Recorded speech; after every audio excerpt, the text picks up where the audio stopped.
There are places in these mountains where the past doesn't stay buried. It doesn't decay the way things are supposed to. It just lingers, like wood smoke on a still morning, like the particular silence that falls over a room the moment before someone says something that changes everything. I've spent a long time thinking about why certain stories survive, why they pass from mouth to mouth across generations, traded in low voices around fires that are kept burning a little longer than they need to be. And I think the reason is this. Some stories don't want to die. Some stories hold on. Before I begin, I want to ask you something. Have you ever been in a place that felt wrong before you had any reason to know it was wrong? Not haunted in the way people describe in movies, just off. Like the air itself remembered something you didn't. Leave your answer in the comments. I'm genuinely curious because the women in this story lived inside that feeling for years. And what it cost them in the end is something the official records of Grimshaw Hollow, West Virginia, were never willing to fully describe. This is the story of Lydia and Esther Coldwell, two sisters, one hollow, and a darkness that ran deeper than anyone who came looking for answers was ever prepared to find. The year was 1878. The Blue Ridge had already begun to shed its summer weight, the high ridges going amber and copper in the early weeks of October. And the air in Grimshaw Hollow carried that particular bite that the locals called wolf breath, the kind of cold that comes before the real cold, a warning, a prologue. Grimshaw Hollow was not a town, exactly. It was more of an arrangement.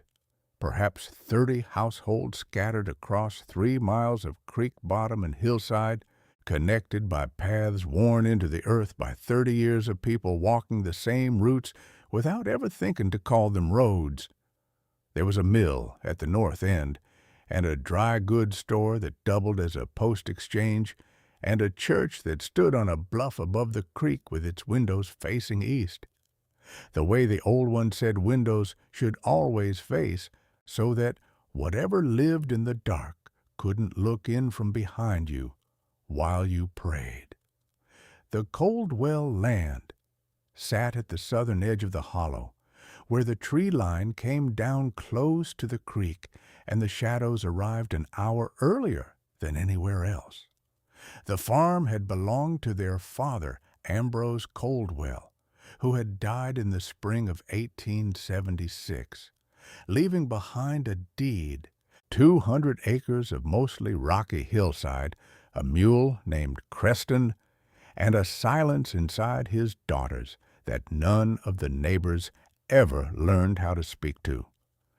Ambrose himself had been a difficult subject in the hollow for years before his death, not because he had done anything specific that anyone could name, but because of what people sensed without being able to articulate it. He had arrived in Grimshaw Hollow in 1849, a tall, raw-boned man from somewhere in southwestern Virginia who spoke precisely, moved carefully, and seemed to have already processed whatever grief he had carried in before he got there. He bought the southern acreage from an older family that was moving west, built the farmhouse in 2 seasons, and married a woman from a neighboring hollow named Dorothea Prewitt in the spring of 1851. Dorothea gave birth to Lydia in 1844, which meant Lydia had existed before Ambrose arrived, before the marriage, before the farmhouse on the southern hill. No one in Grimshaw Hollow ever asked about this directly. Dorothea died in 1866, leaving both daughters to carry on the farm under their father's increasingly impenetrable silence. The official cause, listed in the same county ledger where Esther's death would eventually be recorded, was consumption. But the neighbors who had been close to Dorothea in the last years of her life, and there were not many, would say, if pressed, if you caught them at the right moment late in the evening, with enough years of their own between them and the memory, that Dorothea Coldwell had not seemed like a woman dying of illness. She had seemed like a woman who had simply become too tired to remain. Ambrose outlived her by 10 years. In those 10 years, the silence that had always existed around the Coldwell land became something different.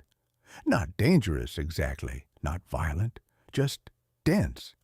The kind of dense that accumulates the way snow accumulates, incrementally, without drama, until one morning you look up and nothing is moving, and the weight of it is everywhere. There are 3 accounts in the Greenbrier County records of neighbors who went to Coldwell land during those 10 years and reported things they could not explain. A farmhand named Curtis Blevins, who was hired to help with the harvest in 1869 and left after 4 days, saying only that the nights there were wrong.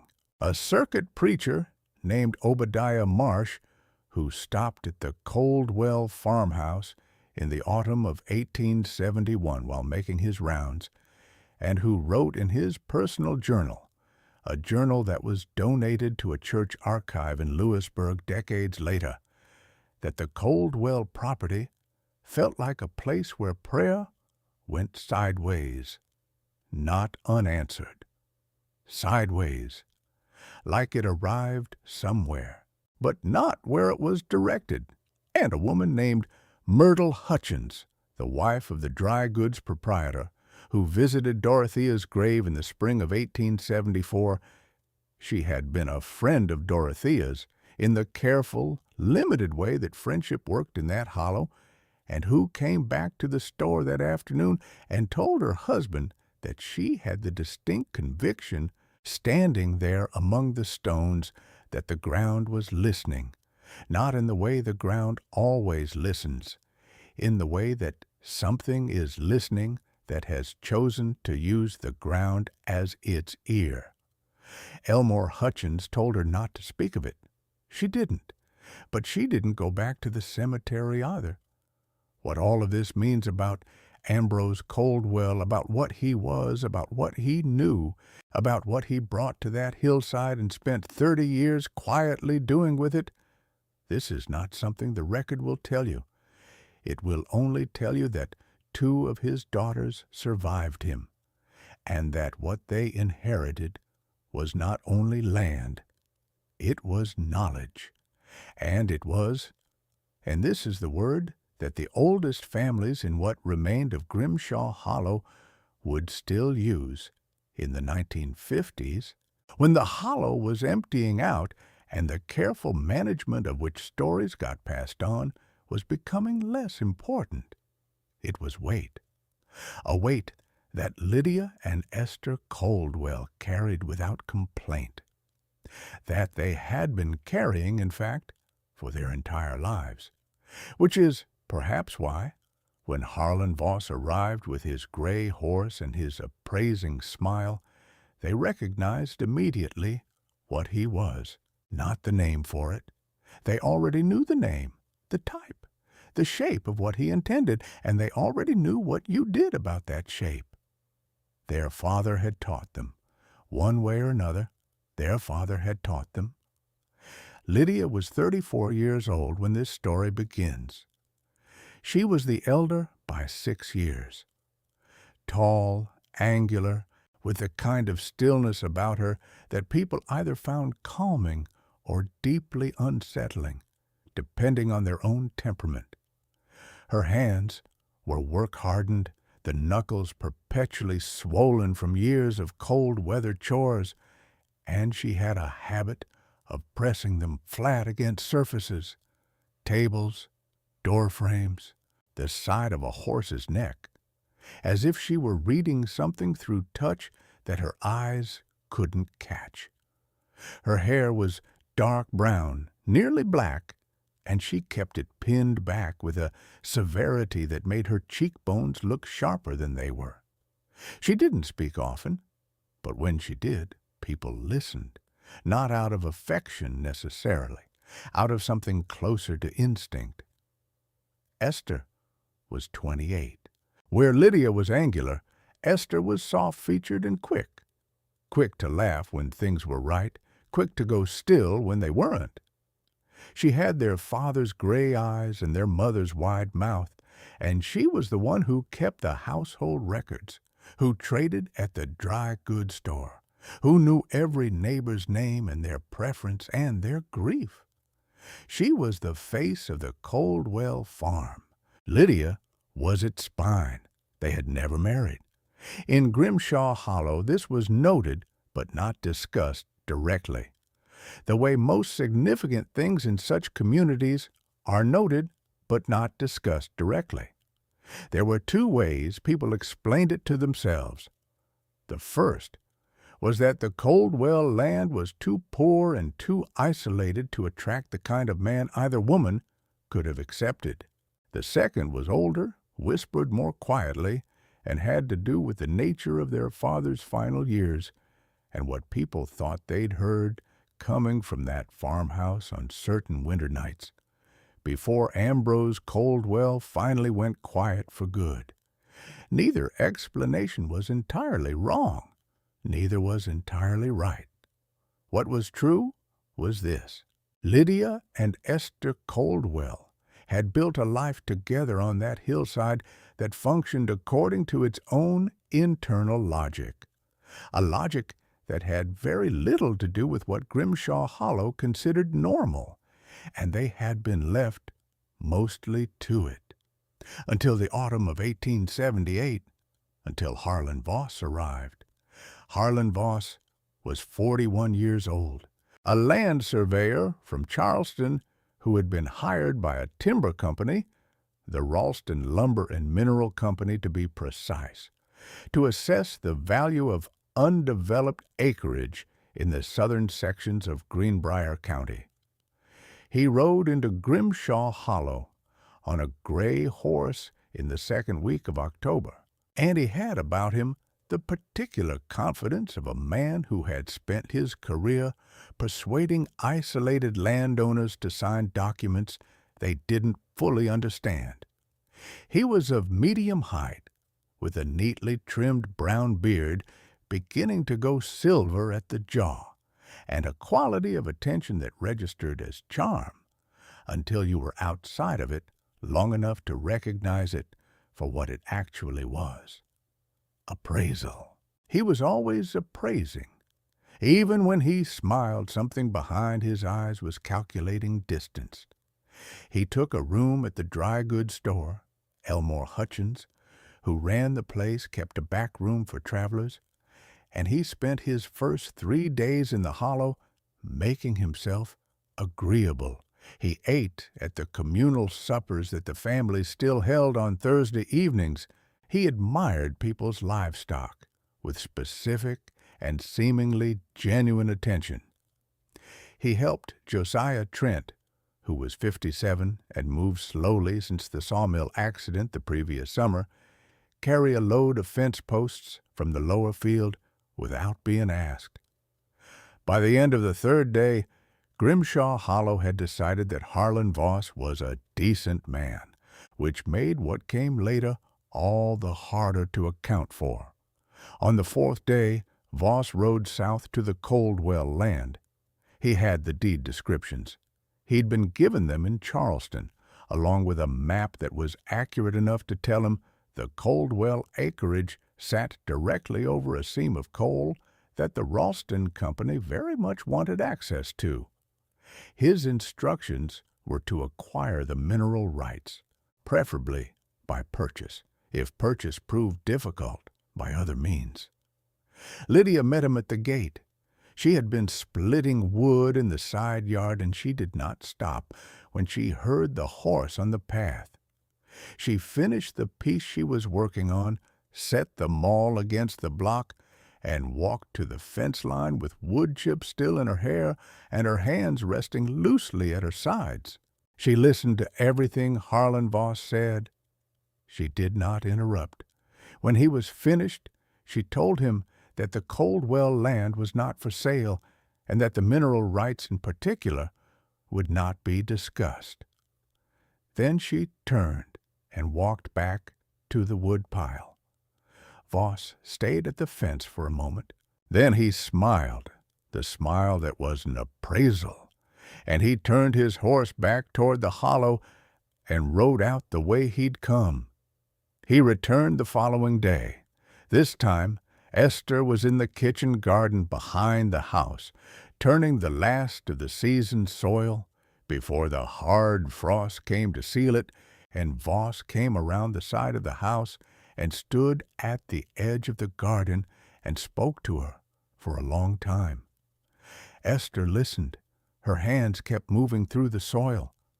She told him the same thing Lydia had told him. The land was not for sale. What happened after that?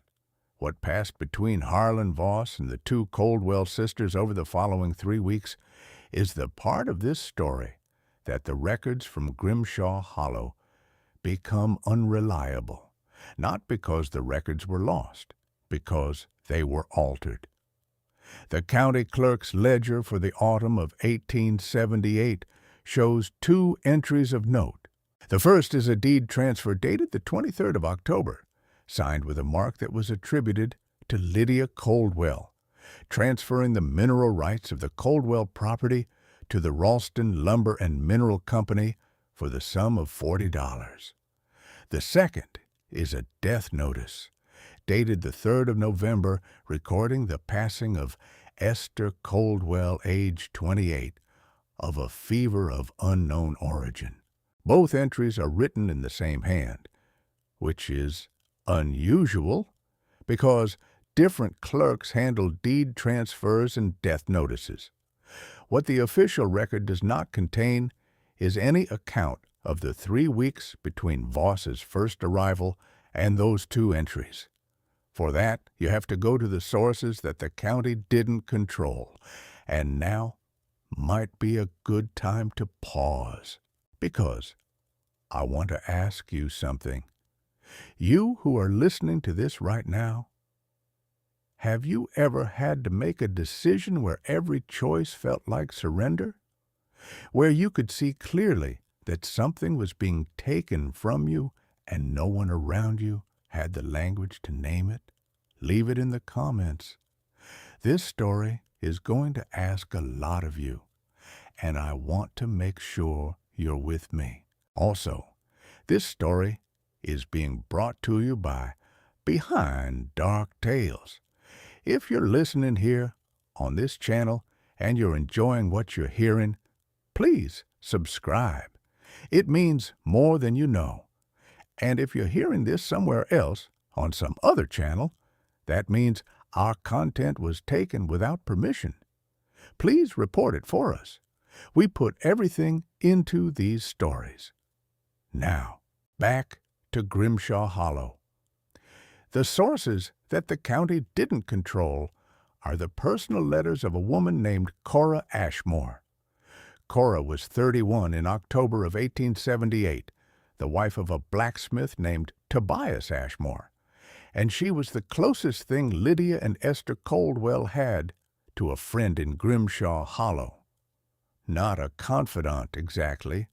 The Coldwell sisters didn't work that way, but Cora was someone they spoke to, someone who was invited occasionally to the farmhouse for supper, someone who noticed things.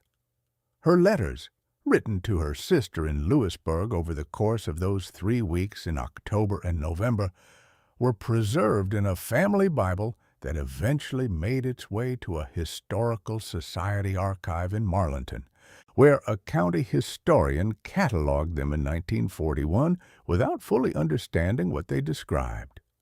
The first letter, dated the 14th of October, mentions that Cora had visited the Coldwell farm and found Lydia in a state she described as watched, not frightened, watched. It's a distinction worth sitting with. Lydia, Cora wrote, did not seem afraid of Harlan Voss. She seemed aware of him the way a woman becomes aware of a shadow that keeps appearing at the edge of her peripheral vision. Present, persistent, not yet having done the thing that would require a name. Cora wrote that Lydia had asked her almost casually whether she knew anything about the mineral survey that the Ralston Company had been conducting in the southern part of the county. Cora didn't. Lydia nodded slowly at that. Then she changed the subject. The second letter, dated the 21st of October, is harder to read, not because the handwriting changes, because the tone does. Cora writes that she had gone to the Coldwell farm again, uninvited, because something, she doesn't specify what, had made her feel that she should. She found the door to the farmhouse standing open. The fire inside had been burning for a long time without being tended. Esther was sitting at the kitchen table. She was dressed, but her hair was loose, which Cora noted was unusual enough to be worth recording, because Esther Coldwell had not worn her hair loose in public since their mother's funeral 12 years prior. Cora writes that she sat with Esther for 2 hours, that Esther spoke, but that what she said was difficult to follow, not incoherent, but fractured, the way speech becomes fractured when someone is trying to describe something that doesn't have a clean shape. What Cora was able to reconstruct from that conversation was this. Harlan Voss had been to the farm every day for the past week. He had stopped making offers. He had stopped, in fact, speaking about the land at all. He came to the property and walked its edges at hours that were unusual. At dusk, and once, Esther said, before the sun had fully risen, when the fog was still in the creek bottom and the trees were nothing but shapes. He didn't ask to come in. He didn't knock. He simply moved along the fence line, looking. And when Esther or Lydia stepped outside, he would stop and stand and look at them, and then eventually leave. This had been going on for 7 days. Cora wrote to her sister, "I do not know what kind of man does this. I do not know what name to give it. But when I left Esther at the table, I walked to the mill and told Tobias about it, and he said I should not get involved in the Coldwells' affairs, which he has always said about the Coldwells, and for the first time I was angry with him for it." She did not write again until the 27th of October. By then, the deed transfer had already been signed. Cora's third letter is the one that the county historian in 1941 noted without explanation and then filed without any additional commentary.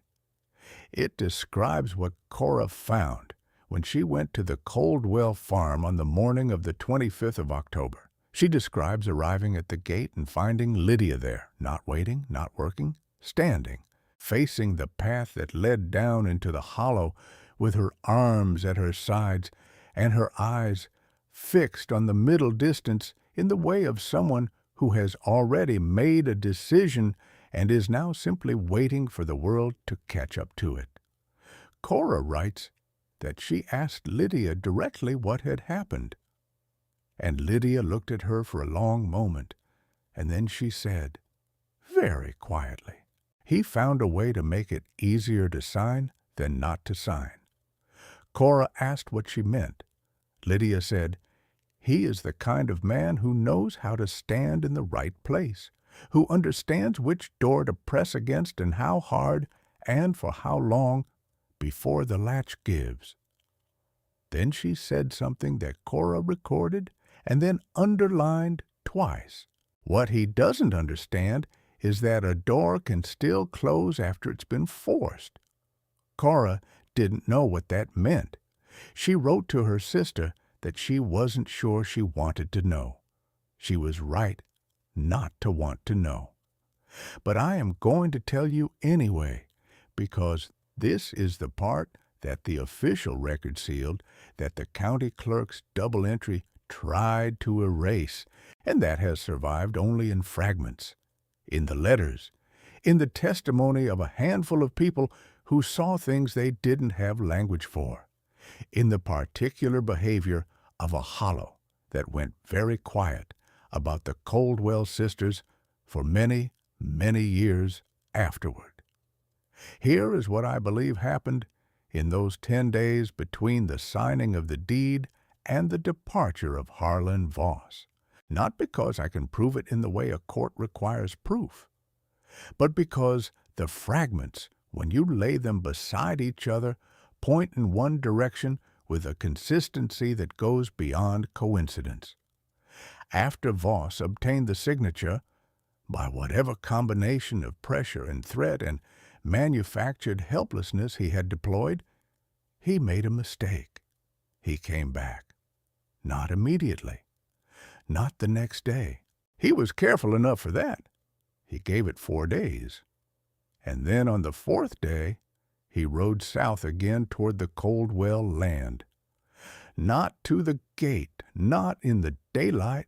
Elmore Hutchins, who I mentioned, told the deputy that Voss moved like a man leaving a place he had no intention of returning to, also told his wife privately, in a conversation she eventually recounted to Cora Ashmore, that on the night of the 27th of October he had seen Voss leave the dry goods storeroom at an unusual hour, after midnight, on foot, heading south.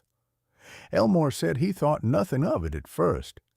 Men who traveled sometimes had habits that didn't bear close examination.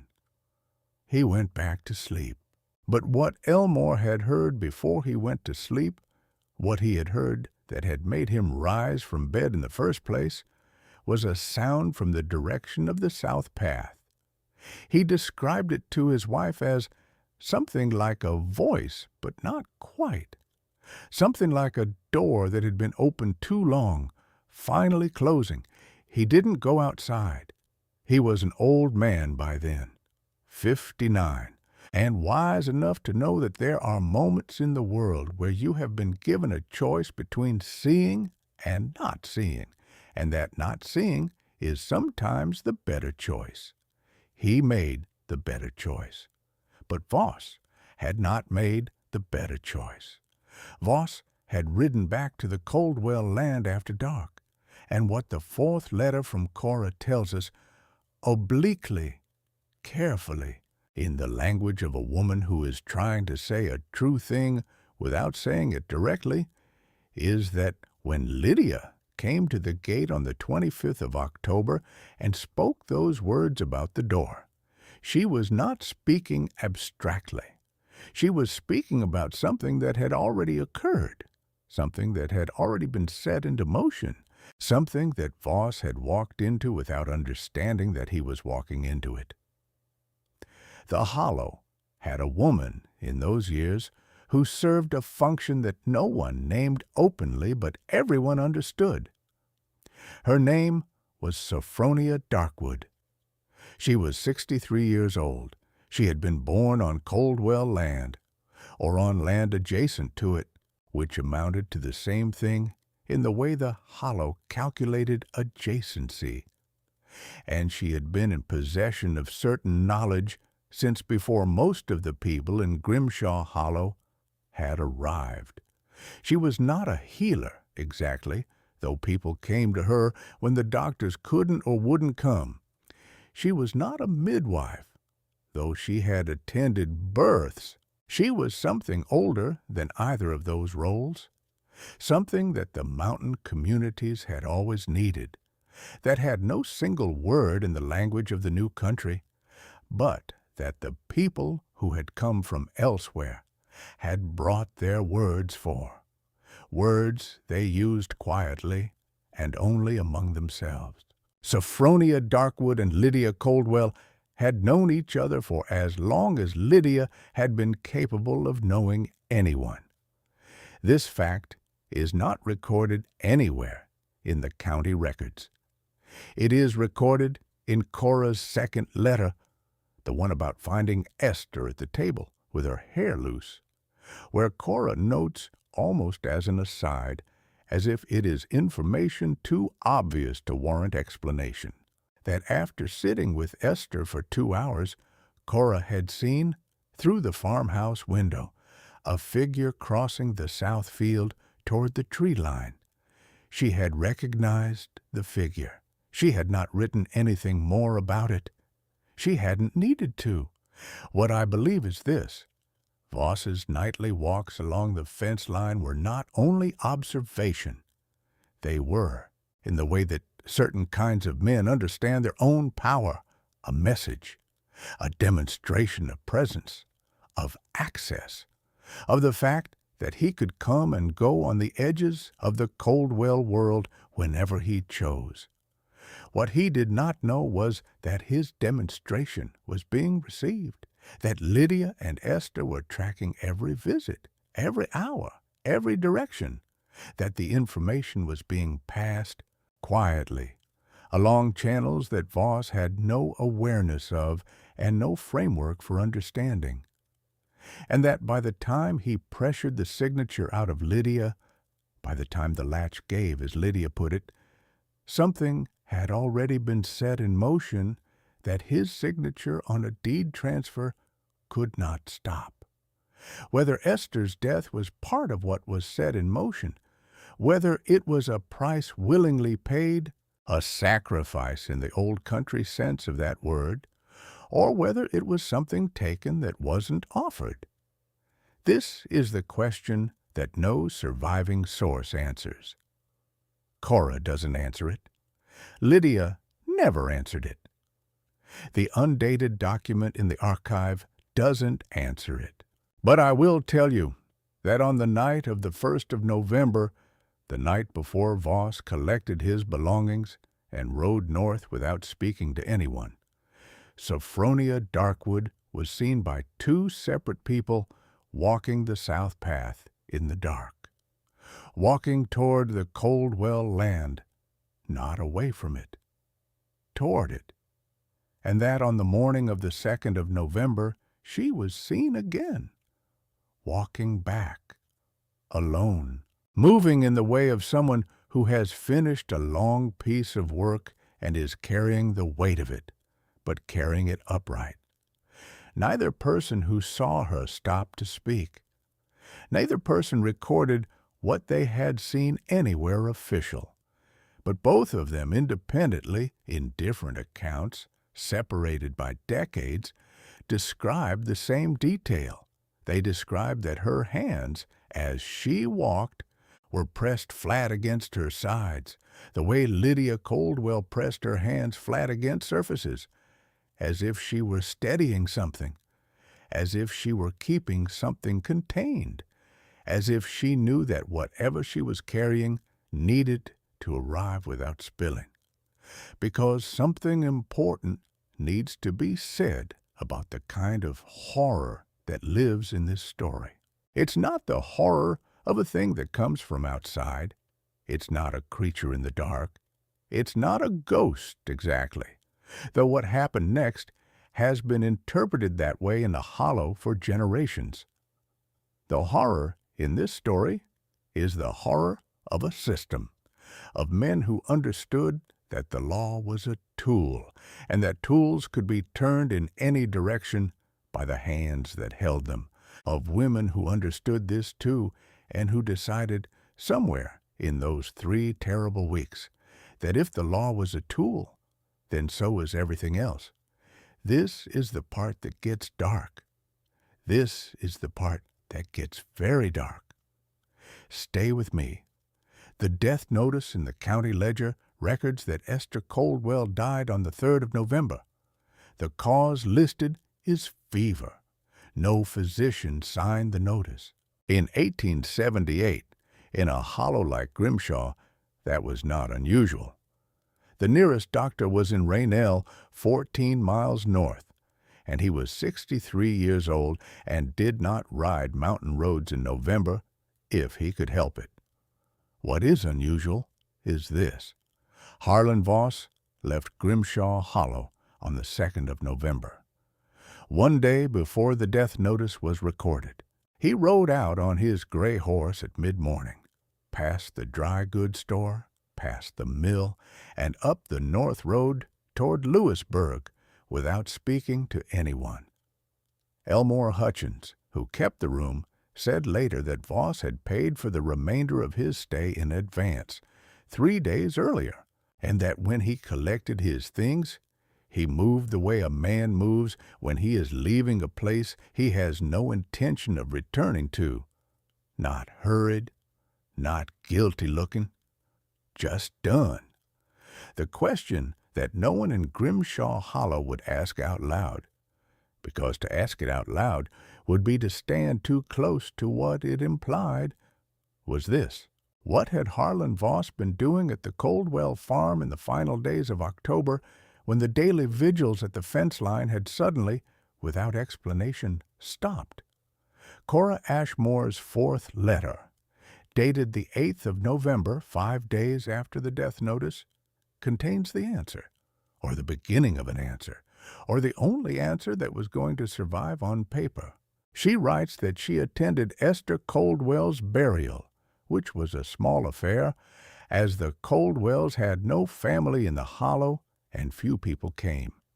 That Lydia stood at the grave with the same stillness she always had, but that something in the quality of the stillness had changed. Cora writes, "It was the stillness of a woman who has finished something, not grieving exactly, or not only that, something else underneath it, something resolved." At the graveside, after the others had gone and the light was going copper and thin through the bare trees, Cora stayed. She stood with Lydia for a while in silence, and then she asked. She asked what had happened to Esther. Lydia was quiet for a very long time. Then she said, "Esther got sick." Cora said she understood that. She asked how. Lydia said, "The way things get sick when something wrong has been done to them." She didn't say anything more, but before she walked back to the farmhouse, she turned to Cora and said one more thing. She said, "Harlan Voss will not spend the money." Cora wrote, "I asked her how she could know that. She looked at me with those still eyes of hers, and she said, 'Because some things follow what they're owed.' I did not understand what she meant. I'm not certain I do now, but I am certain that she believed it, and I am becoming certain that she was right." That last line Cora underlined 3 times. Let me tell you what happened to Harlan Voss. This is where the story goes into territory that the historical record handles by simply not mentioning it. Not because nothing happened, because what happened doesn't fit inside the language that official records were designed to use. Voss returned to Charleston in the 2nd week of November with the signed deed transfer and filed it with the Ralston Company. He was paid his surveyor's fee, which was substantial. He deposited it in the Charleston Bank, where he held an account.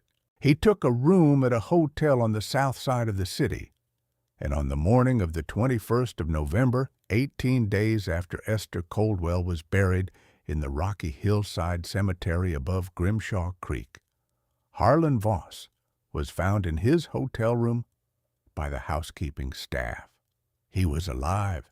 He was uninjured. He was sitting in the chair by the window, facing the door, fully dressed, with his eyes open. He had been sitting that way, as far as anyone could determine, for a considerable number of hours.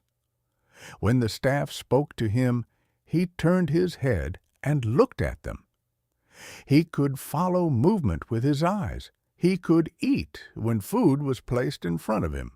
He could stand when helped to his feet and walk when guided. What he could not do What he never did again for the remainder of its life, which lasted another 11 years, was speak. Not a word, not a sound, not even in the way that people who have lost voluntary speech sometimes produce involuntary ones. The cries, the moans, the small sounds of distress. Harlan Voss was simply silent. The physicians who examined him found nothing physically wrong. His throat was intact. His hearing appeared to function. His comprehension of language seemed to be present. He simply did not speak. He was committed to the Western Virginia Hospital for the Insane in Weston in the spring of 1879, where he remained until his death in 1889. The hospital records describe him as quiet and cooperative. No difficulty with other patients, no episodes of distress, just silence. Unbroken, total silence for 11 years. The Ralston Company, it should be noted, never extracted coal from the Coldwell seam. The deed transfer was filed, but before any work could begin, the surveyors who came to the property in the spring of 1879 discovered that the seam had shifted, or appeared to have shifted, in a way that made extraction economically unviable. The Ralston engineer who filed the report wrote that he had never seen anything like it in 20 years of mineral surveying. The seam had been there. All the geological indicators said it had been there, and now it simply wasn't. The Coldwell mineral rights were eventually returned to the property in a quiet legal transaction in 1882 that no one at the Ralston Company seemed particularly eager to discuss. But I'm getting ahead of the story, or behind it, or, and this is the possibility that I keep returning to, I'm exactly where I'm supposed to be. Because the story of Lydia and Esther Coldwell doesn't end with Esther's death. It doesn't end with Harlan Voss going silent in a Charleston hotel room. It doesn't even end in 1878. It extends. It reaches. It is, in the particular sense that the Hollow's oldest residents would have understood, still reaching now. Let me tell you about the farmhouse. The Coldwell farmhouse stood for a long time after the sisters. Lydia lived alone in it until her death in 1912, 34 years after Esther was buried. She was, by that point, 68 years old, and she had spent those 34 years in a relationship with Grimshaw Hollow that was not warm, but was by some measure respectful. People left her alone. She left them alone. Occasionally, a neighbor would need something, a medicinal knowledge she had, a particular piece of land information, a quiet authority that Lydia Coldwell could provide in a dispute without taking sides. And they would come to her. She would help. No warmth to it, no performance of neighborliness, just the help itself, offered and received, and then the distance restored. She was not loved. She was not feared exactly. She was something rarer in a mountain community. She was left to herself, and in those 34 years alone, certain things were noticed and filed away in the way the Hollow filed the things it didn't want to examine too directly. The mule, Creston, who had been aging when Esther died, lived for another 19 years. He was, by any reasonable calculation, far beyond the lifespan of his kind when he finally lay down in the South Field in 1897 and didn't rise. The neighbors didn't remark on this. The Hollow had learned not to remark on things at the Coldwell farm. The farmhouse itself, which had been built in the 1850s of materials that were good, but not exceptional, stood without significant deterioration for far longer than its construction warranted. In a climate where wooden structures needed constant attention, constant repointing of the stone foundation, constant treatment of the timber, constant vigilance against the wet that moved through the mountain air like a slow, patient hand looking for weaknesses, the Coldwell farmhouse simply did not decay the way it should have. A carpenter named Lloyd Winterbourne, who did work for several families in the Hollow during the 1890s, declined twice to work on the Coldwell property. Not because Lydia didn't pay. She paid promptly and more than fairly. He declined because, as he told his apprentice, who was young enough at the time to think this was amusing and old enough by the time he repeated it to understand that it wasn't, the wood in that house felt different. It didn't feel like it was waiting to decay. It felt like it was waiting for something else entirely. He couldn't say what. He said he had been a carpenter for 23 years, and he knew the difference between wood that was aging and wood that was holding. He said the Coldwell wood was holding, with a patience that no wood had a right to. There were also the events of 1883 and 1891. In 1883, 2 men from a timber operation were found on the Coldwell property at the northern edge, near the tree line, apparently attempting to assess the timber value of the acreage. They were unharmed. They were found by a neighboring farmer at mid-morning, sitting in the high grass at the edge of the tree line, facing the farmhouse, with their surveying instruments laid neatly beside them on the ground. They couldn't explain how they gotten there. The last thing either of them remembered, they said, was walking into the tree line from the north side. They had no memory of anything after that, until the neighboring farmer spoke to them. They were, the neighboring farmer noted later, not frightened. This was the strange part. They were bewildered, and they were shaken in some fundamental way that he couldn't fully describe, but they were not frightened.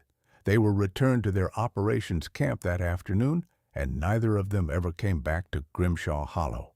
In 1891, a man arrived at the Coldwell gate claiming to represent a different mineral company, not the Ralston, which by then had dissolved, with an interest in the same coal seam that had brought Harlan Voss 13 years earlier. His name was Edgar Ravenscroft.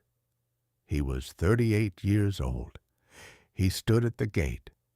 He called out to the farmhouse. Lydia appeared on the porch. She stood there and looked at him across the distance of the yard. She didn't speak. She didn't move. She simply looked. Edgar Ravenscroft stood at the gate for approximately 4 minutes. He then got back on his horse, and he rode back to Lewisburg, and he wrote a letter to the mineral company that had sent him in, which he stated in formal business language that the Coldwell property was not a viable acquisition, and that he recommended the company not pursue it further. He gave no specific reason. He was asked for specific reasons. In a follow-up letter from his employer, he did not respond. He resigned his position with the company the following month. He took work as a telegraphist in Alderson and spent the remaining years of his professional life sending and receiving other people's words, which seemed to suit him well enough. He never explained, in any surviving account, what he had seen in Lydia Coldwell's face across the yard of that farmhouse in October of 1891. He never explained what had made 4 minutes at a gate feel like an experience he needed to retire from. He simply didn't go back. That, too, was its own kind of testimony. Found in the same chair by the same window where she had apparently been sitting for some time before she was discovered, which is a detail that the hollow's older inhabitants noted quietly and then set aside. The farmhouse went to a distant cousin who came from Pocahontas County, spent 2 nights in the house, and then deeded it to the county for back taxes. The county didn't know what to do with it. For years, it simply stood. And what the people of Grimshaw Hollow knew, what they taught their own people in the way these communities teach, through implication and careful silence and the precise calibration of which stories get told at which moments, was that the Coldwell farmhouse was not a place you walked into without a reason, not because it was dangerous exactly, not because anything had been seen there or heard there in the conventional sense of haunted, but because there was something about the air inside it, something about the particular quality of the silence, something that felt like being looked at by a presence that had decided a long time ago what it thought of you, and wasn't sure you'd measure up. Several people attempted to occupy the farmhouse over the decades that followed. A family from Kentucky in 1923, who lasted through the winter and left in the spring without explanation, taking with them only what they could carry on 2 horses. A man named Floyd Ravenscroft in 1931, who used the house as a hunting base for 2 seasons and then stopped coming without telling anyone why. A young couple from Hinton in 1947, who were found 3 mornings into their stay sitting in the main room together, back to back, in the way you would sit with another person if you were afraid of something coming from every direction at once. They were unharmed. They were never able to describe what had happened. The woman said, when the sheriff's deputy asked her, that the house had felt like being watched. The deputy wrote this down. Then he drove them to Lewisburg and didn't go back to the Coldwell property himself. The house stood through the 1950s. After that, the records become sparse. The land was absorbed eventually into a larger parcel. The farmhouse was noted as structurally unsound in a 1960 county survey, and by the time the hollow itself had begun to empty out in the years that followed, it had been left to the trees. But the story didn't empty out with the hollow. It was carried by the families that left, by the letters and diaries that survived, by the accounts that made their way eventually to the kind of archive where a person with enough patience and enough willingness to read between the lines can find them. And now, here, to you. I need to tell you about the final piece of this, the piece that the county historian in 1941 found in the Cora Ashmore letters and noted without comment, filed without analysis, apparently decided not to think about too directly. It is the 5th letter, undated, written in handwriting that is Cora's but different, the letters less controlled, the lines less even, the kind of handwriting that belongs to someone writing quickly or writing frightened or writing in a state that doesn't have a clean name either. The letter is addressed to Cora's sister in Lewisburg. It begins, I need to tell you what I saw at the Coldwell farm last night. And then it describes something that takes up 4 pages in Cora's Bible. 4 small, tight, crowded pages in that different handwriting. Before I read you what Cora describes, I want to tell you one more thing about Sophronia Darkwood, because she is in this letter. In a way, Sophronia Darkwood outlived Esther Coldwell by 11 years. She died in 1889, the same year that Harlan Voss died, quietly, in his room in the hospital at Weston. The county record of her death lists her age as 74 and her cause of death as old age, which is the notation that county clerks in that period used when they didn't know or didn't care to investigate further. There is no grave marker for Sophronia Darkwood in any of the Grimshaw Hollow cemeteries.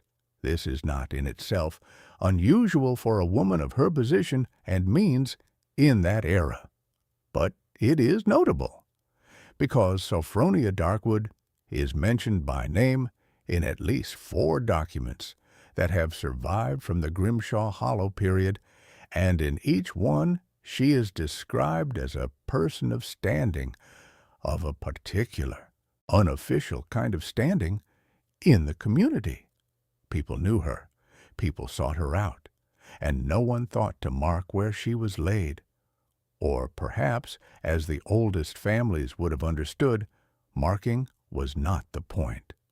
Remaining was the point.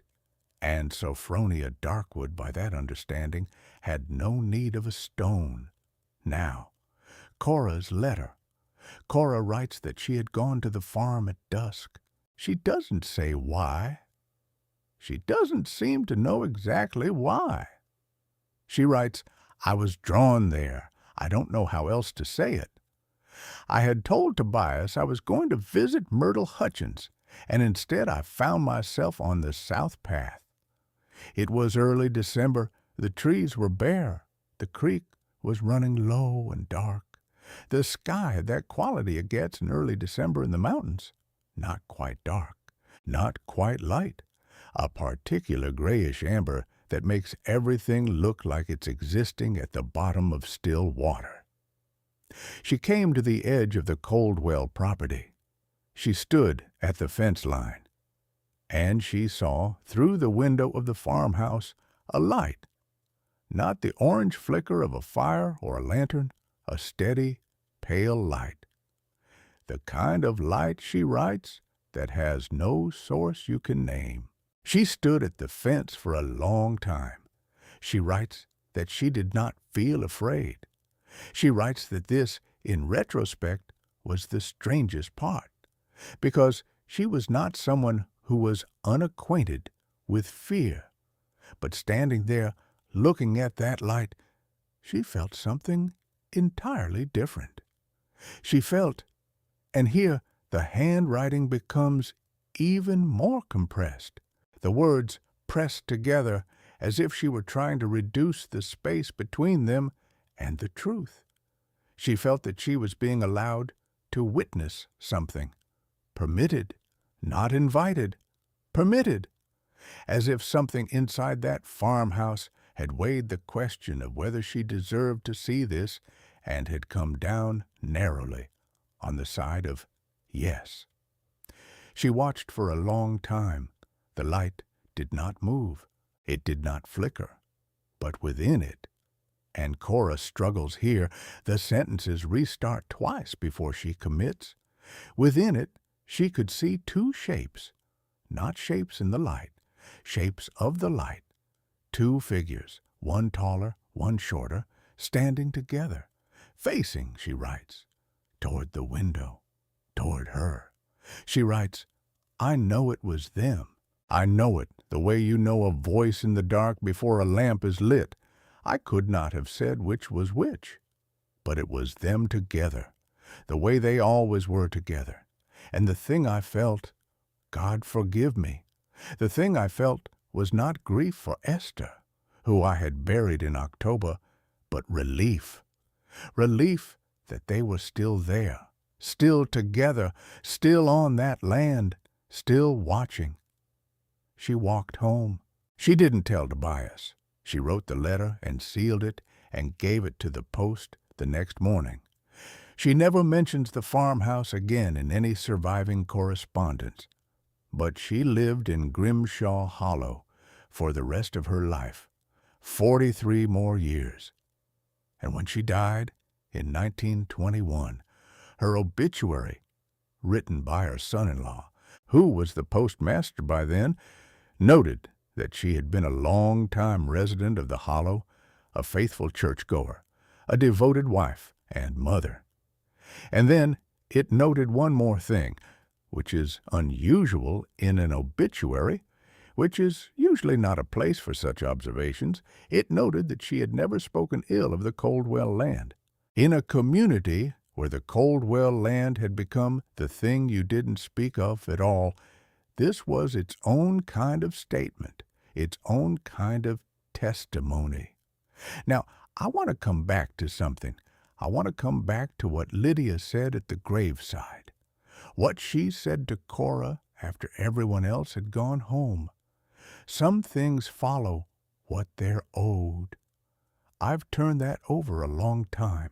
In the context of what happened to Harlan Voss, the silence, the 11 years in Weston, the coal seam that simply wasn't there anymore. It reads like a threat fulfilled, like a verdict executed by something that doesn't require a courtroom. But I think it's also something else.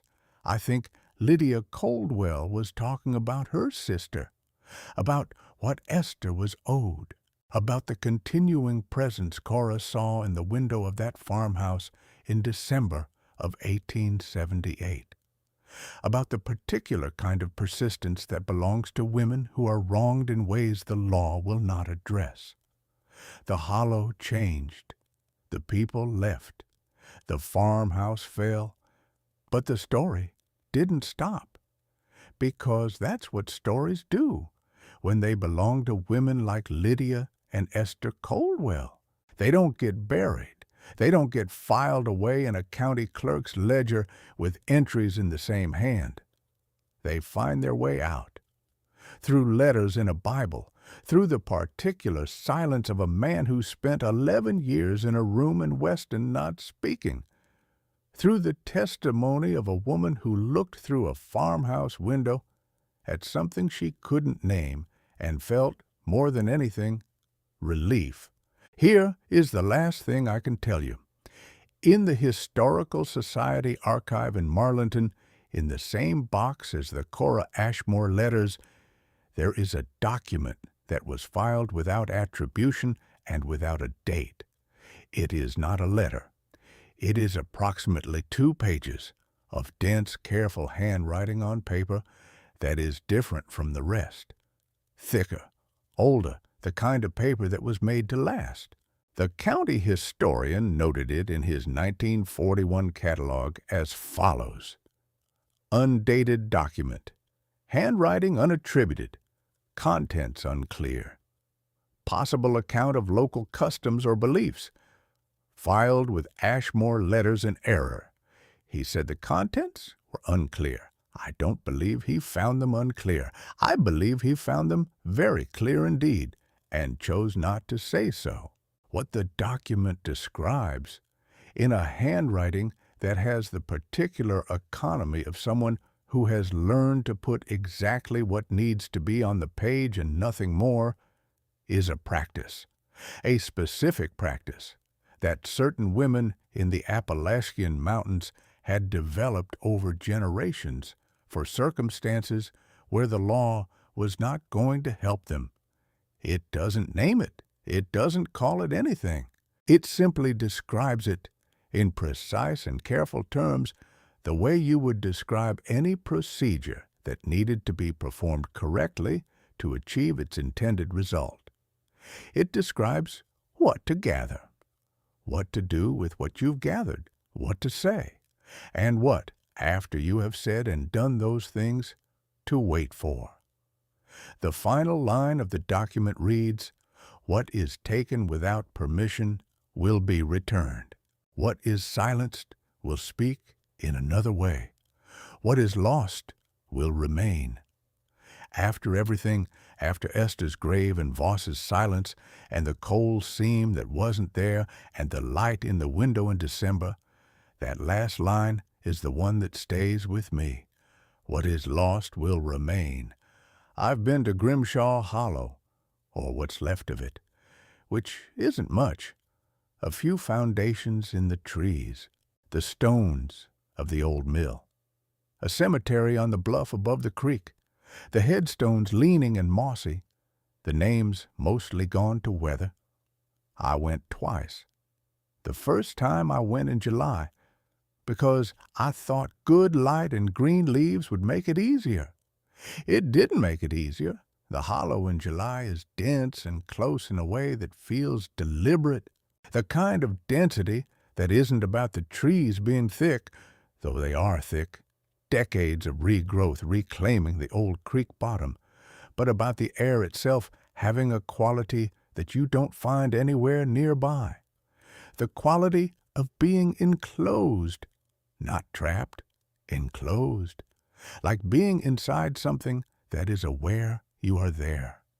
I walked the creek road from the north end, past where the mill foundations are. You can still see the squared stones, still feel the depression in the earth where the race ran, and I kept going south, past where the dry goods store would have been, past the bluff with the church foundation on it, and then further, where the path narrows, and the trees come in close, and the creek bends east. The Coldwell land starts where the shadows start arriving early, even in July, even at noon. There is something about the angle of the ridge behind it that cuts the light. The farmhouse was gone by the time I got there. The foundation was there. The old stone, mortared and solid, settled into the hillside with the permanence of something that has decided it belongs to the ground now. I stood at the edge of the foundation for a while. I looked at the shape of it, at the space it outlined in the air, at where the rooms would have been, the kitchen, the main room, the narrow stairs to whatever was above, at where the window would have been, the window that faced the path, the window where Cora had seen the light. I stood there and I thought about two women who had spent their lives on that hillside, who had been compressed by it and formed by it, and who had in the end refused to leave it, even when leaving would have been the simpler choice. I thought about the particular kind of courage that is not the courage of dramatic action, but the courage of remaining, of holding on to something so stubbornly that even death doesn't fully peel you away from it. I thought about Lydia at 68, alone in that farmhouse for 34 years, going to the gate when Edgar Ravenscroft came in 1891 and simply looking at him until he turned his horse around, carrying 34 years of whatever she carried, pressing her hands flat against the surfaces of her life as if she were holding everything together through touch alone, not afraid, not broken, just holding. I found the Coldwell graves, both of them. Esther's stone is small. The dates are carved deep enough to still be legible. Born 1850, died 1878. 28 years. Lydia's stone is taller. Born 1844, died 1912. 68 years. No epitaphs on either stone, no scripture, no beloved daughter or faithful servant of God. Just the names, just the dates. As if whoever placed those stones understood that the names and the dates were enough. Were, in fact, everything, because the names were still here, and so was everything attached to them. I stood there for a while. It was October, the same amber copper light in the trees, the same bite in the air that the locals used to call wolf breath, the creek running low and dark below the bluff. And I will tell you honestly, I didn't feel anything unusual. No presence, no watching, no light in any window. Just two stones, just the wind moving through the trees that had grown up around what used to be a hollow where people lived their lives and understood that some things couldn't be named but needed, nonetheless, to be remembered. The second time I went, it was November. I don't entirely know why I went back. I told myself it was for research. that I needed to see the archive in Marlinton again, that there were documents I hadn't fully examined. These things were all true. They were not the real reason. The real reason was simpler and harder to say. The hollow had stayed with me, not as a presence exactly, not as a haunting in the conventional sense, as a question. A question I kept arriving at from different directions and couldn't quite close. The question was this: what does it mean to refuse to leave? Not in the physical sense. In the deeper sense, what does it mean to hold on to something with such totality that the holding outlasts the body that does it? I went back in November. I walked the creek road again, went south past the millstones, past the bluff. The Coldwell land in November has a different quality than in July.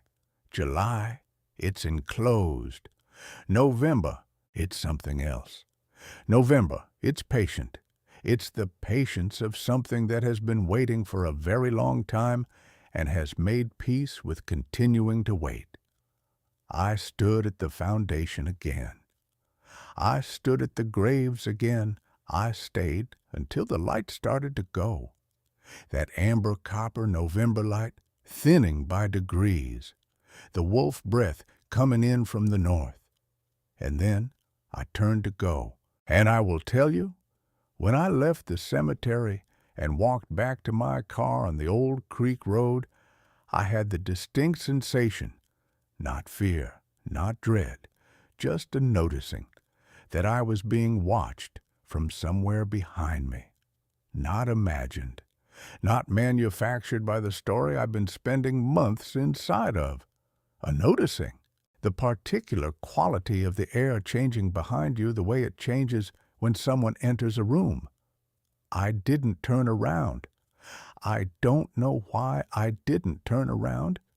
Maybe because some part of me understood, the way Cora Ashmore understood at the fence line that winter evening, that I had been permitted to be there, and that the permission had terms. And one of the terms was that you kept moving, that you carried what you'd been shown, that you brought it back and put it somewhere it could be heard. I hope I've done that. Lydia, Esther, Grimshaw Hollow, 1878, and perhaps much longer than that. What is lost will remain. And you who are listening to this right now, wherever you are, do you believe that? Do you believe that certain wrongs leave marks that outlast the people who committed them? That certain presences don't lift just because the deed is filed and the man has ridden north and the years have stacked themselves over everything like snowfall? Leave it in the comments. Tell me what you think. Tell me what you know. If you have a story like this, something from your own family's land, your own hollow, your own mountains, share it with us. We may not be able to explain it, but we can make sure it's heard. That's what we're here for. That's what Behind Dark Tales is built on. Stay with us for the next one. Until then.